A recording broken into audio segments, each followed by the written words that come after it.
Hi, Laura. Hi there. How are you today? Let me just get my setup. Are we good?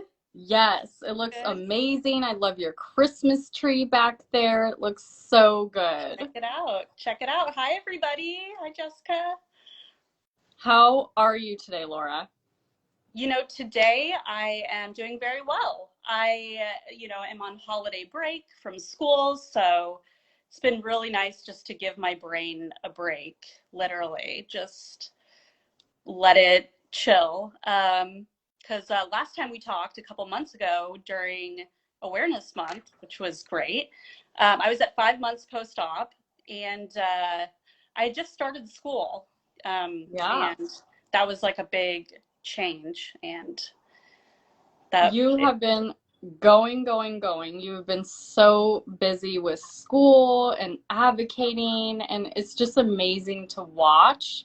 And oh, your progress with your MVD recovery, it's just really incredible. So I am honored to have you. Oh, Emma's here to say hi.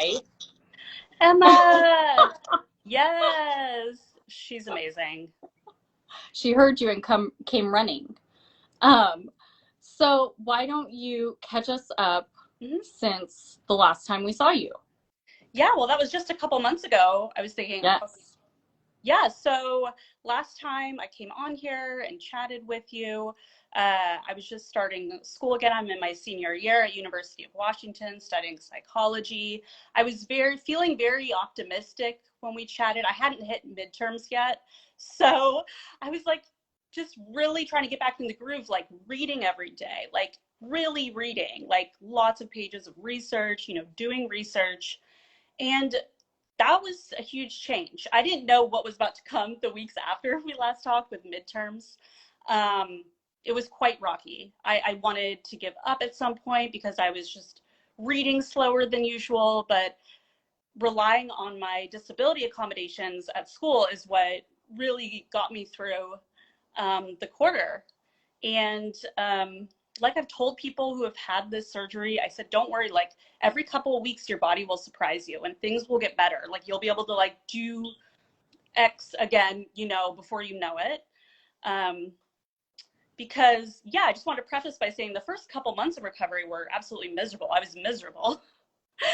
And at least, I had Mackenzie to talk to on here and she was just so helpful. So and then in the last couple months, so I finished the quarter, I finished off strong.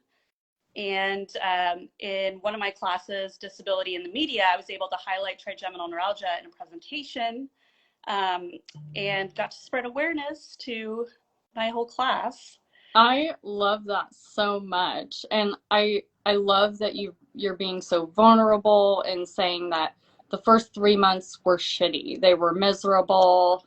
You're here, you survived it though. You Yeah. conquered it and Yes. things are getting better. Um, Yes. what has been the most surprising thing going back to school that you kind of didn't think was going to be there?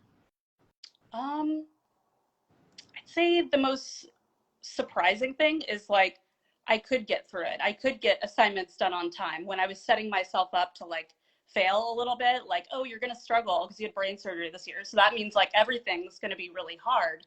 But I was surprised with my ability to kind of just jump right back in and be a little bit social in class. Um, it was hard for me to keep up with reading and like reading comprehension though. I will say, it wasn't a walk in the park, but I'm really proud of myself. Like, we should all be really proud of ourselves, everyone who's listening right now. Just getting through the days with TN is hard. Exactly. And going to school with TN and going to school post MVD is really hard. I love that you talked about your disability accommodations. Yeah. Um, I didn't find mine until the last quarter of school, and I could have kicked myself. So, can you kind of advocate a little bit for that for maybe some others who are listening who are in school that don't know what you're talking about? Absolutely. I would love to. So, disability accommodations at a university or any school. They might be called DRS accommodations. I didn't know that they existed until a friend of mine who graduated from University of Washington told me. I will say, like, if you are debating reaching out to an advisor about accommodations, just do it. Just know that you deserve that. You deserve extra help. You deserve extra time on assignments. You are working hard. Okay. Like having a chronic illness, having a disease, it's a full-time job as it is. So, getting extensions, like you absolutely deserve that. You've worked hard to get where you are. And it's just like, it wasn't broadcasted so much at my university. Like I didn't really know that they existed, like I said. So just setting up an appointment with an advisor at your school, just telling them what you need. You can have accommodations for longer time on exams, which I had. I had help with taking notes for lectures. I had extra time on assignments if I needed it. And it's just nice to have that cushion, and I've found that like advisors that work specifically for disability accommodations, they really do work hard for you. They will advocate for you. And I think it's so inspiring. And yeah, I just Thank think you. it's just, yeah. Oh, sorry, I cut you off. No, I just think it's like when I had TN, I didn't realize that I qualified for it. And I was like, oh, it's a neurological condition. And like, I want to do well in my classes, but I am going under. I was being pulled under last year when I first got my diagnosis in the winter. I was just like, I cannot do this with all the medication side effects. I want to succeed. I really want to do this, but there are days, when the pain comes, you guys know how it is. And then you just can't. You got to go to bed. You got to go rest in bed. And that started to really get in the way of me completing things. So, yeah, I like really admire advisors that work in that department. And if you ever have any questions about like where to go, like with what school you go to, like what website, like I needed help making a phone appointment, going to a website. So just let me know. I could totally help. And am I going to continue with my accommodations through June when I graduate? I don't know. I'm not sure. I still have them if they're there. I mean, they're there if I need them. I just like got chills as you were talking about that because, like I said, the disability accommodations helped me so much, and it sounds like they're helping you so much. And having that extra, hand to help you, so to speak, really makes it more manageable. And like you said, I can get through this. I can do school. And you deserve it too. Like exactly. Like all students, like we are working for the university, in a way we have a job, and like we should be comfortable, we should have the time that we need. It just makes sense. Absolutely. And I'm so glad you had that opportunity too. Yes. And I love that you offer to help other people get that done. That's so awesome. I was surprised at one, how easy it was. And number two, I know you share that Aquarius brain with me, so you're probably pretty private like me. And I was really ashamed. I didn't want the rest of the class to know that I had those accommodations. But guess what? Nobody knew. Nobody knew. It's between you and your professor, period. Exactly. And it's you negotiating with your professor, and they have to respect your accommodations. They have to give you extra time. And all my professors were really great about it. Like we have a bound contract, but I've heard of other professors that weren't, and I don't understand that. So I think communication really is key, and it's so important that people with disabilities have the opportunity to do whatever they want in their own time. So yes, preach, Laura. Thank you for that. I love that so much. So let's talk about how you're balancing school and life. Yeah, definitely. That's a good topic. I don't know. Like looking back, I finished the quarter and I'm just like, it's just because like I had to. Like I'm on a graduation plan for next June, and once you're in it, in it. You're in fight or flight. You're just like, go, go, go, go, go. So I feel like I really didn't have a choice.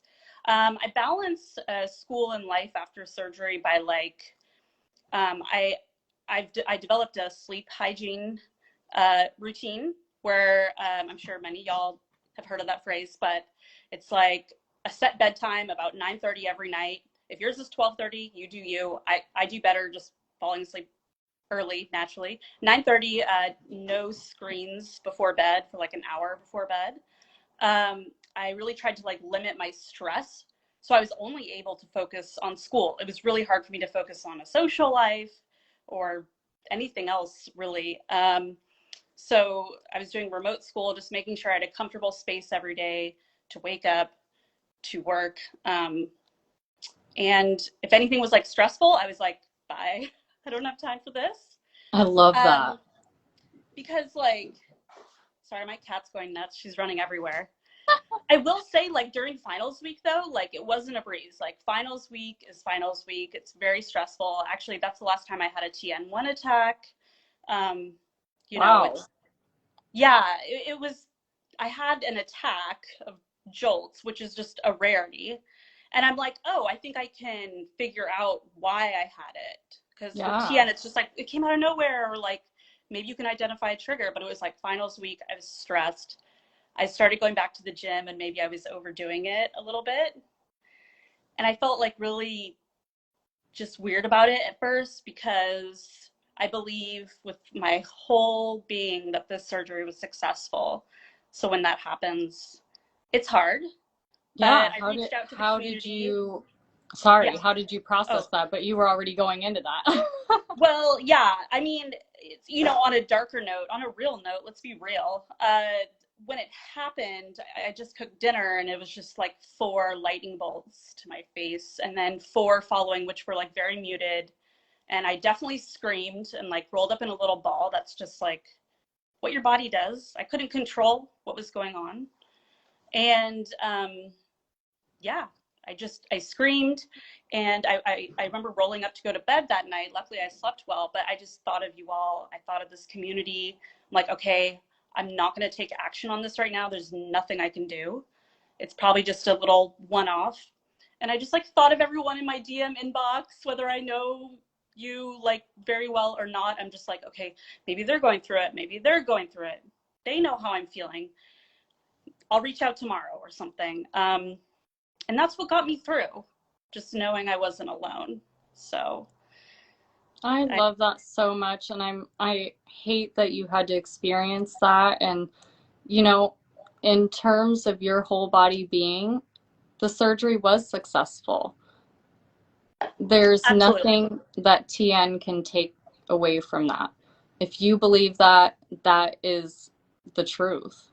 It was so successful. And I am so grateful every day that it worked, you know?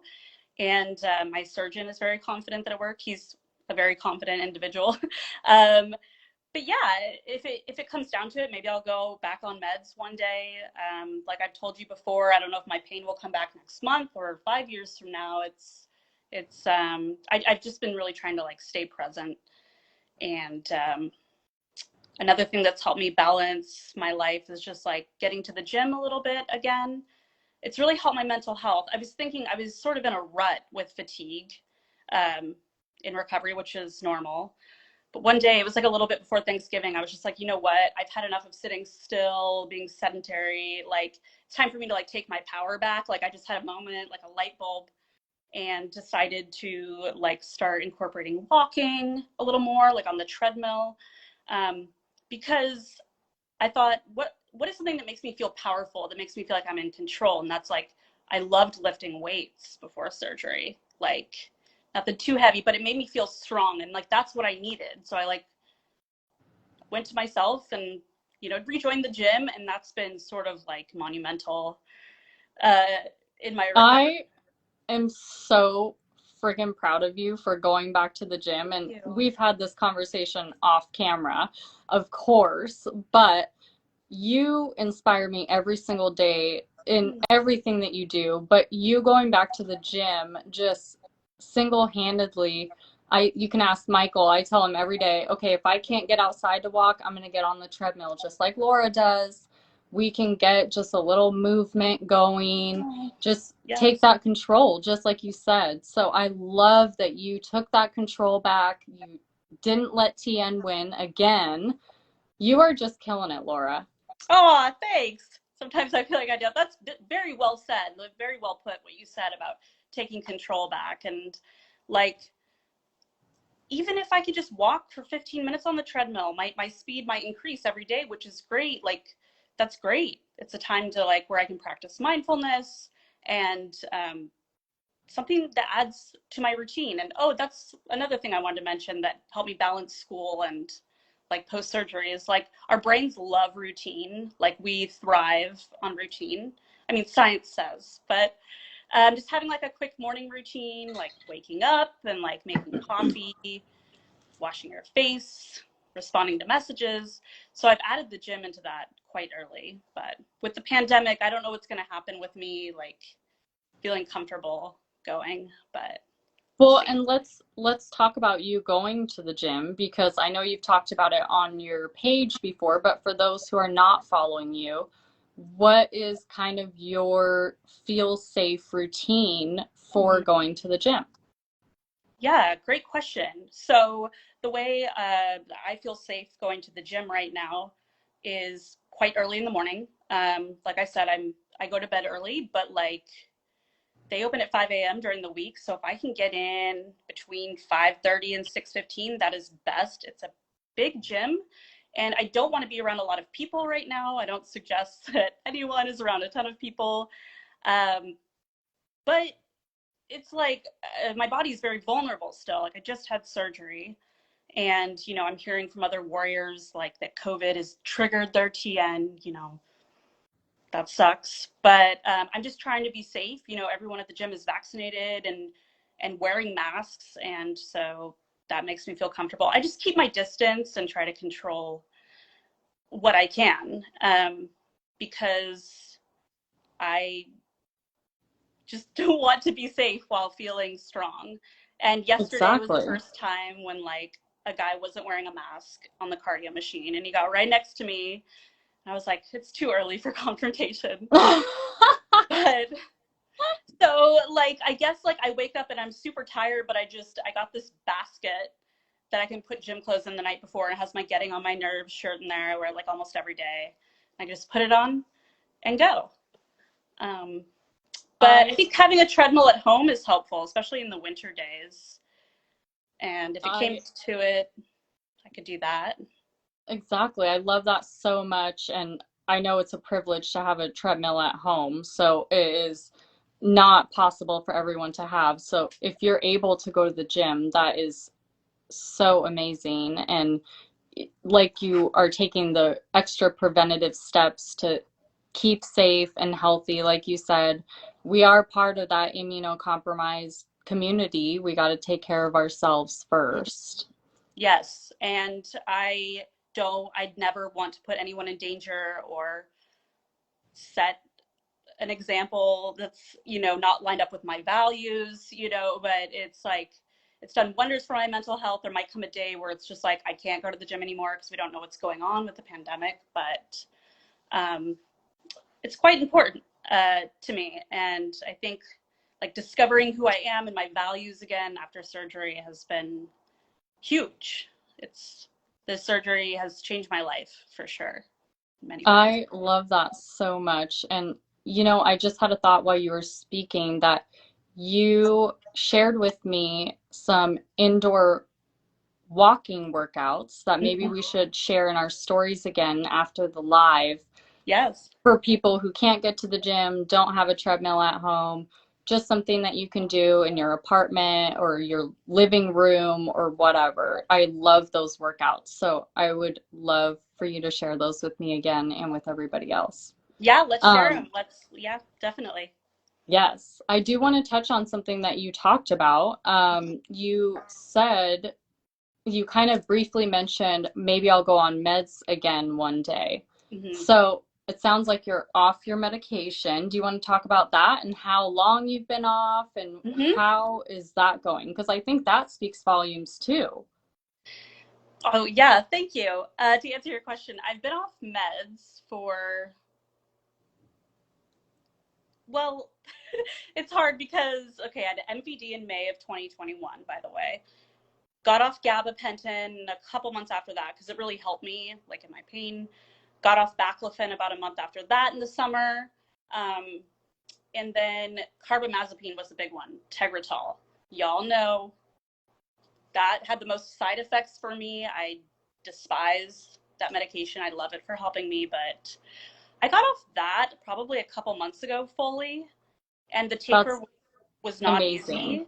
And I mentioned if I have to go on it again one day because I'm a realist. Like that's just the reality. My surgeon was like, okay, like if you start to have episodes where you feel like it's not, like you need medication again, that's something we can discuss.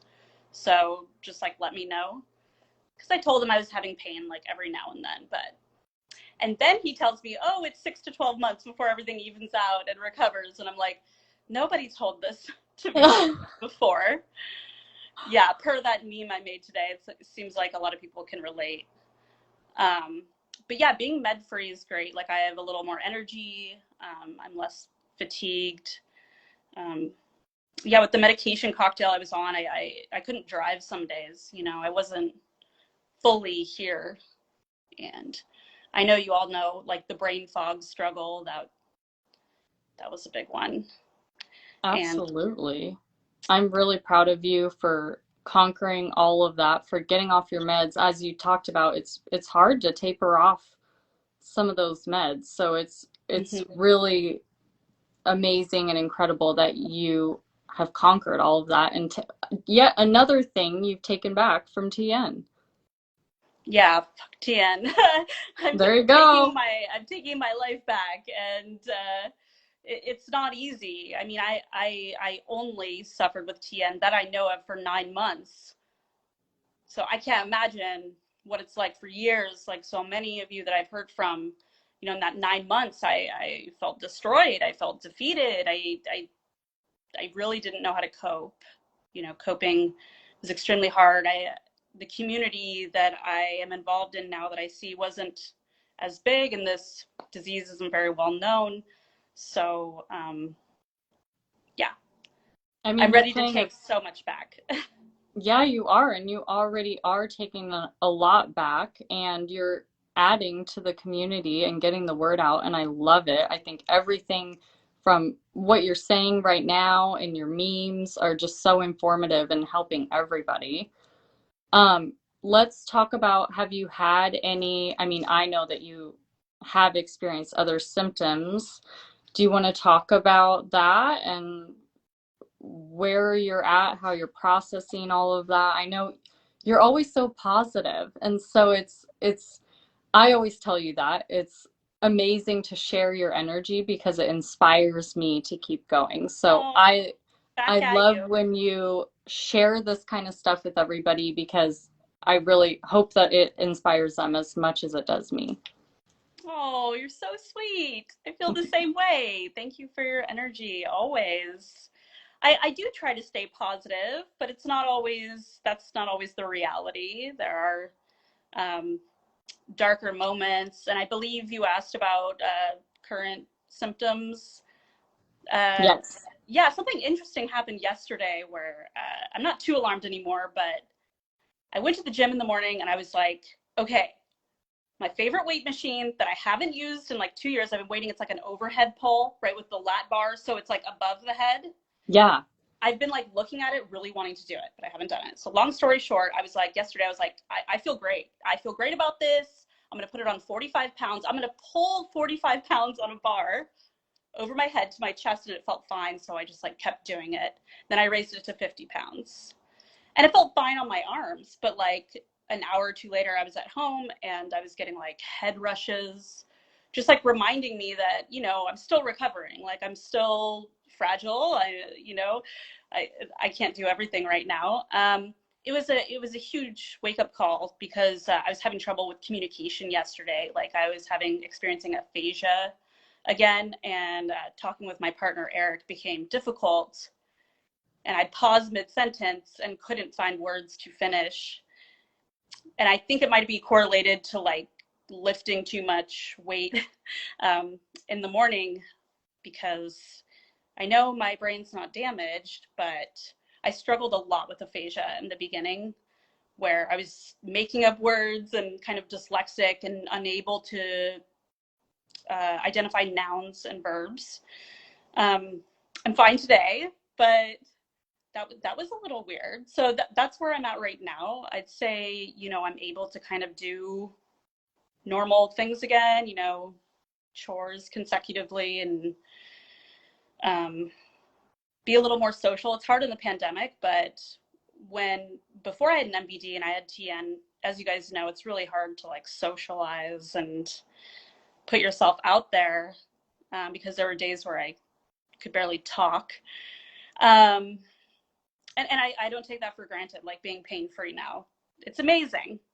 And it's a privilege. The surgery is a privilege. Like my insurance covered it. That's why I did it so fast. My state insurance covered it. So that's not lost on me. And yeah, I think it's really cool what you're doing, like sharing our stories, because I mean, mine's going to change all the time, and it's so good to collect information from other people. And It is. yeah, and if you're thinking about getting an MVD and you're watching this, just know the success rate is very high, and things do get better. It might seem like hell at first, but things will get better. You will feel like yourself again, because that's something I struggled with. Like, I don't know who I am anymore after brain surgery. Like my limitations are like I have more limitations, and I'm not all energetic, but it's like I can rebuild that. I can identify like new things that I like and my values. So that has been interesting. I love that so much. And I haven't given my usual disclaimer, so I'll give it now, that these are just Laura's experiences. And even though we share the same diagnoses, everybody's symptoms and experiences are so different. If you're interested in anything that Laura is speaking about, please consult with your medical team Yes. before you take anything into your own hands. Period. If you have a recovery, it won't look like this, like what I'm describing. I mean, everyone's so different. And it's interesting. Yes, please consult with your doctor. If they're not listening to you, find a new doctor. Yes, and not to say that Laura isn't a great resource. Absolutely reach out to her. Her page is full of MVD recovery and her journey, and there's a lot of informative information. Please reach out to her. She's so welcoming and has this amazing energy to share with you, and I know that she will only reach out when she has her energy too. Yes, absolutely. That's a great boundary to set, especially because like I care, and I'm so here to answer any questions you might have. My friend Laura in Seattle, I don't know if she's watching this. She recently had an MVD, and we were talking about how different, our recoveries have been, like what we've struggled with at first. Yeah, and it just goes to show all our TN is different.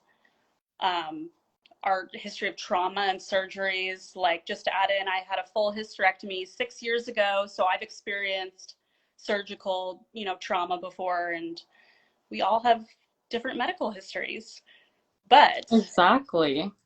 yeah, That's what we what all have makes in us common, all. what we Oh, all go have in ahead. common is that we're like fighting as best we can through TN, and that's pretty great to not like do alone. I love that so much. And I love that you're just being so open and sharing your other medical history. And I think it's important to note that, we are all at different journeys in our lives with our medical, with our personal lives, with everything. So it's really beautiful to share our lives with each other and that we're so vulnerable with each other. it's really just, it gives me chills just to even speak Oh, to you right now and have you like yeah. share all of this. So what are your plans after school, Laura?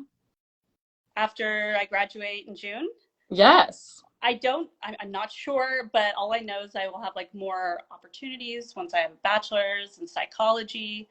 My partner and I might move. I am open to working right away. I've already started thinking about master's programs, master's in psychology or counseling. I'm not sure. And that's the thing about like brain surgery as well, something that shifted for me in my priorities. Because before TN, I was like, this is what I'm going to do for a career. This is what I'm going to do. I want to do research. I want to do remote counseling.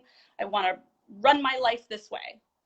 But like after the MVD, I sat in silence for so long, for months in my bed, right? Processing everything. I'm like, okay, what realistically can I do? So my plans are changing all the time. And I don't have to know exactly what's coming or like what I want to do. But I'm definitely have interest building around cognitive behavioral therapy counseling in the future. I would love to check out mental health clinics that are hiring or work in social media advocacy. Um, we'll see.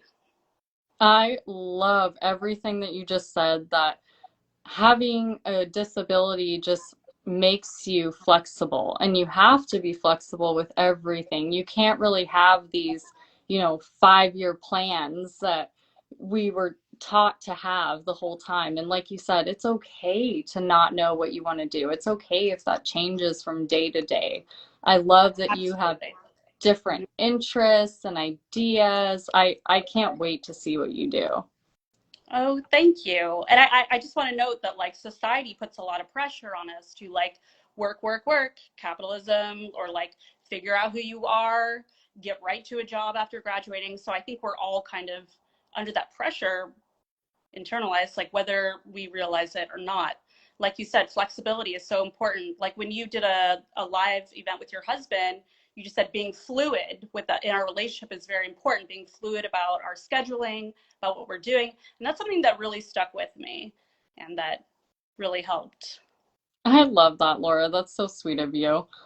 Let's talk about your relationship and how you guys are kind of coping with, I kind of just put you on the spot there. You weren't expecting that, but Okay.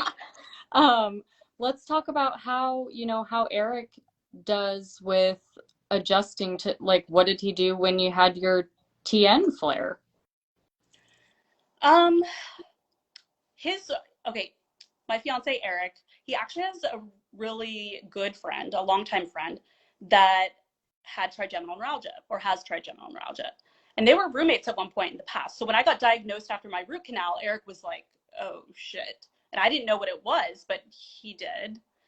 Um, at first, That's when I was, crazy. Just yeah, side note, that's yeah, insane.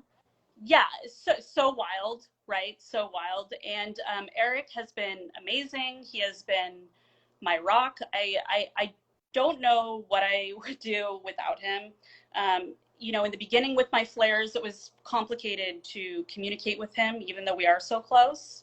We've been together for a while, just like what I needed. I don't know if I ever fully figured that out because I'd be like screaming for hours at a time in a fetal position, like be with me, okay, go away, I don't know what I need at all, it's TN, it's not you, okay. But after MVD surgery, it was like, I don't know, it's very like intuitive. He helped me recover with my last major surgery, my last pelvic surgery. So he had the mindset of just like, anything you need, let me know, in sickness or in health. There's nowhere I'd rather be. Like, I got you on the days where I just felt embarrassed. I couldn't put my socks on. I couldn't, you know, get into the shower. And it made our relationship stronger. I'm just going to say that. It sounds wild, but it really did. And I will say, I know my mom's watching today. And I want to say she visited me a few weeks post op. And I think, through the pain and me sharing my story and you having this platform where I could speak, like, definitely brought her and I closer together. Um, because sharing a diagnosis like this isn't easy. right? And there were times where I felt really bad for Eric. Like, why are you with me? Like, if I'm going through this, it's like I couldn't control what was happening though. Or like, you should be doing something else with your time, like not taking care of me or seeing me suffer. When actuality, we've been really there for each other through the pandemic. Times are really isolating right now, and we just really get each other. And if I was having limitations one day, like with school, for example, and I was just like, I don't know what to do, I don't know what to write, I'm having like weird symptoms, he's like, just stop. You can pick it up again tomorrow. So I feel like his wisdom, like little things he said to have made me feel like more comfortable. He's like, you can pick this up tomorrow. Um, so, I'd be there for him if he ever needed me. Um, and yeah. That is just so beautiful, and I am so proud of you and Eric for tackling a lot of things together, it sounds like. Your mom chimed in here and said she's always here for you. So Oh. I want to make sure that you saw that. Mm, And thanks, Mom, for reaching out thanks, and being Mom. the support that Laura needs, because I know Laura's going to touch on it after I speak about it, but having even the little bits of support from people who don't have TN is Everything. everything. Everything. And just like, I hear you, like, I believe you. It's that goes so far. As we've all experienced, I think I could speak for us all when I say, okay, we've lost people, we've lost friendships because maybe we had to cancel plans, maybe they weren't there for us in a way that we needed. And like, that's okay. And like, I'm going to bring up the pandemic again. It's just like stressful time for everybody. So if anybody like took the time to like listen to me or ask me questions, it meant just everything. And if my friend Sam is watching, hi, you've been amazing. Thank you, Melissa. Thank you, Mom. And like, you'll tell people about your diagnosis and your surgery, and they might not care. And that's like something we can't control, but it has happened. Um, but I'm so grateful for the support I have. And like Eric, touching back on that, like Eric's support made me feel like comforted, like I wasn't doing something wrong just for being in bed all day, every day through recovery, or even through my flares. He never made me feel like bad for that. He really tried to empower me through it. Like, you need to rest right now. Like, you deserve that rest. And yeah, just so amazing.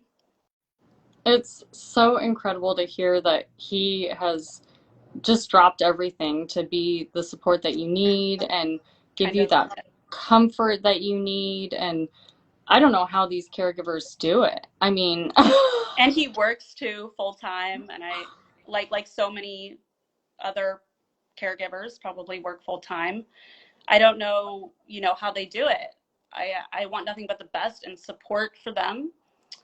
Um, and yeah, like I said, it just kind of felt like second nature with us because we've known each other for a really long time. But he's never judged me. I will say that's all I'll say. He's never like judged me, which is amazing. I feel lucky. that's so important in your recovery process too, that you can just be yourself and not have to, feel gross or feel Mhm. embarrassed, like you said, and just recover. Yes.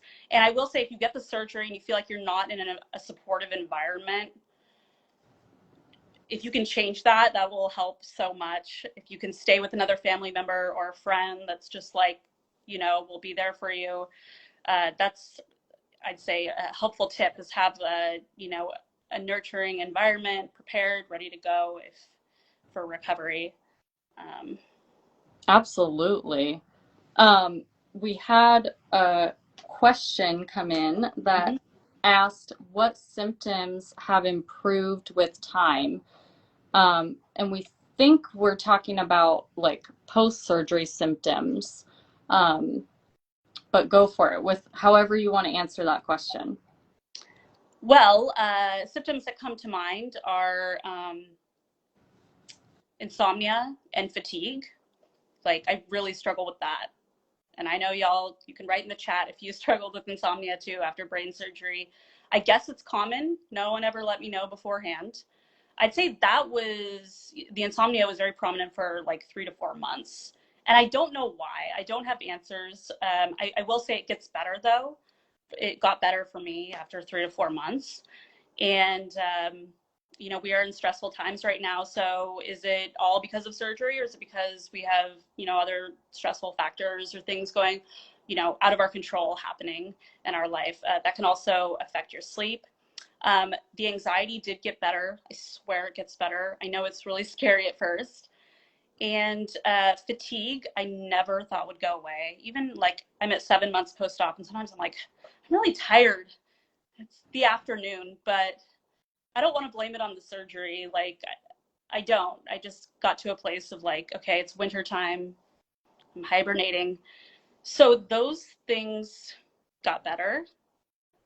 Yeah, and it's interesting. I have like basically no TN2 type stuff anymore. A couple times last week I ate spicy food and my chin started burning and around my mouth, which is something I used to get. Oh. Yeah, strange, right? I'm not going to write to my doctor about it, but I'm just like, if that's all that happens, I'm so lucky. I'm so lucky. But I don't know if spicy foods was a trigger for anyone else. After, Yeah, I will say, like, I feel like I'm kind of on the other side. We can check back in a year from now, but like everything gets better. Everything, your energy will get better. And I feel like with school, like at 5 months post-op, I didn't have a choice, so I just went for it. what about your focus and concentration?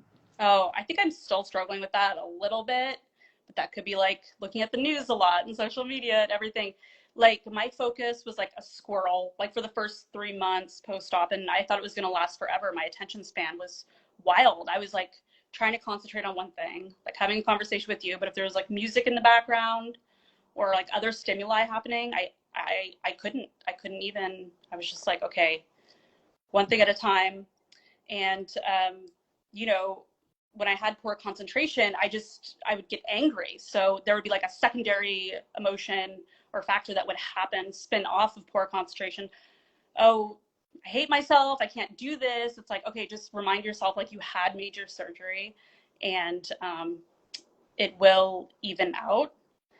I don't do meditation, but I think some sort of like mindfulness exercise could help with focus. I just do walking and practice mindfulness while brushing my teeth.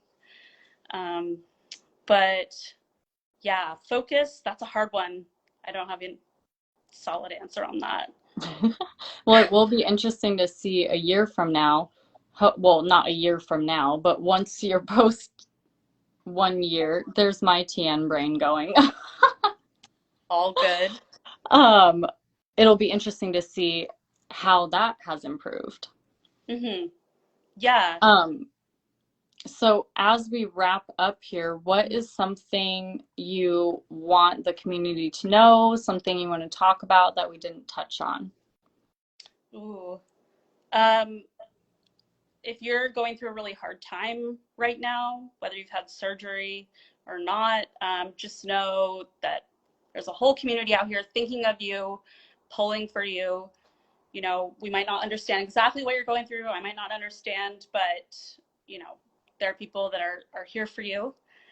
And something else, another takeaway message.